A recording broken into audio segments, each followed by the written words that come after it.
जोगिया सो अंत है, फुलिया सो कुम नाही। जो चिड़िया सो ढई पड़े, जो आया सो जाहि कबीरा, जो आया सो जाहि। दास जी इस कविता में ये समझाने का प्रयास कर रहे हैं, इस संसार में जो भी उदित हुआ है, जो भी उदय हुआ है, वो अस्त होंगे। जो भी विकसित हुए हैं वो मुरझाएंगे। जो चुना गया है, जो बनाया गया है, घर, मकान, दुकान, पुल, ब्रिज, महल, किला, ये सभी गिरेंगे। परंतु इसका निश्चित समय भले ही इंसान को न मालूम हो, परंतु प्रकृति के नियमानुसार, जिसे आप नियति भी कहते हैं, उनका अंत निश्चित है। ये कबीरदास जी लोगों को समझाने का प्रयास कर रहे हैं। आप इस भ्रम में न रहें कि ये अमर है, वो अमर है, हम अमर हैं, मेरा कोई विषय वस्तु अमर है। सभी नश्वर हैं, सभी का नाश होगा। भले ही वो ज्ञान से परे हों, कुछ चीजें, कुछ विषय, कुछ वस्तुएं इंसान के ज्ञान से परे हैं,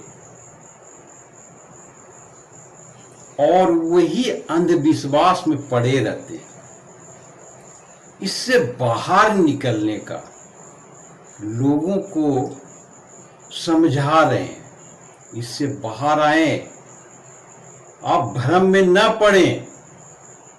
यही कबीरदास जी लोगों को, जीवों को बताने का प्रयास कर रहे हैं।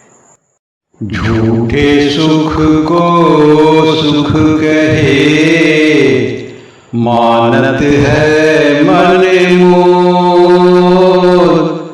खलग चवैना काल का, कुछ मुँह में कुछ गोद कबीरा, कुछ मुँह में कुछ गोद।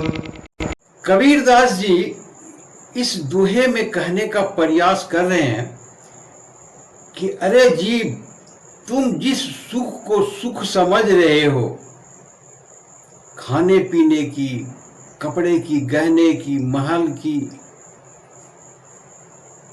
उस सुख से तुम अपने आप को खुश कर रहे हो, प्रसन्न हो रहे हो कि यही मनुष्य का सबसे बड़ा सुख है। भ्रम में हो, ये वास्तविक सुख नहीं है। ये सारा संसार काल के गाल में है। काल कुछ को मुंह में रखे हुए हैं और कुछ को अपने गोद में, अपने हाथों में समेटे हुए, कुछ को खा रहे हैं, कुछ को खाएंगे, उसकी भी बारी आएगा। तो इस भ्रम में न रहें। भ्रम से निकालने का कबीरदास जी प्रयास कर रहे हैं जीवों को, इंसानों को, कि इस झूठे सुख को सुख न समझें। आप जिसे सुख समझ रहे हैं और आप उसमें लीन हैं, आप चिंता मुक्त हैं, लेकिन जो वास्तविकता है वो यही है कि हर एक की बारी उस काल के गाल में जाने की है। कुछ चले गए हैं, कुछ जाएंगे। जैसे कि ऊपर मैंने बताया, कोई समय निश्चित नहीं है, कब किसकी बारी होगी। तो इस भ्रम से निकले, इस भ्रम से निकालने का प्रयास कबीरदास जी कर रहे हैं इस कविता में। ऐसा कोई ना मिले हमको दे उपदेश, भवसागर में डूबता कर गई काठे केस कबीरा, कर गई काठे केस। जी समझा रहे हैं, ऐसा कोई ना मिले जो हमको दे उपदेश। ये संसार, भव सागर रूपी संसार को करे। भव सागर के बारे में बहुत सारे लोग जानते होंगे। भव सागर क्या है? जब इंसान की मृत्यु होती तो कहते हैं कि भव सागर उसको तैर करके जाना होता, तब इंसान को मुक्ति प्राप्त होती है, अर्थात वो स्वर्ग को प्राप्त होते हैं। जो लोग पापी होते हैं वो भवसागर में डूब जाते हैं, जो अच्छे इंसान होते हैं वो तैरकर पार कर जाते हैं। कुछ को ईश्वर बचा लेते हैं। तो इस प्रकार की कहानियां हैं। तो उसी प्रकार से कबीरदास जी यहां पर कह रहे हैं कि भवसागर रूपी संसार में डूब रहा है, कर गई काठे केस। कोई ऐसा उपाय हो, कोई ऐसा उपदेश दे, कोई ऐसा मार्ग बताएं जिससे हम उस भवसागर से निकल पाए, या कोई मेरे केस, मेरे बाल को पकड़ करके बाहर कर दे। ऐसा कोई ना मिले हमको दे उपदेश। ऐसा कोई अभी तक नहीं मिला, वैसे ज्ञानी पुरुष, महिला जो भी हो, उपदेशक। कहने का तात्पर्य यहां ये है कि आप उस ज्ञानी की तलाश करें। इतने बड़े संसार में तो जरूर होंगे। कबीरदास जी अपने लिए नहीं, इंसानों के लिए, जीवों के लिए कह रहे हैं। कबीरदास जी तो खुद विद्वान थे, वो तो हर चीज को जानते थे, परंतु ये लिख करके क्यों गए कि हर इंसान अपने आप में ये महसूस करे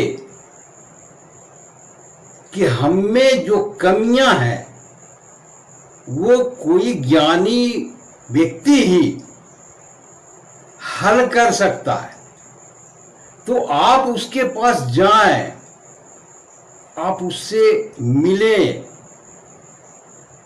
और अपनी व्यथा सुनाएं, ताकि इस संसार, भव सागर रूपी संसार से, इस मोह माया, धन की लालच, जन की लालच, जमीन की लालच, ये सारे चीज, ईर्ष्या, द्वेष, घृणा,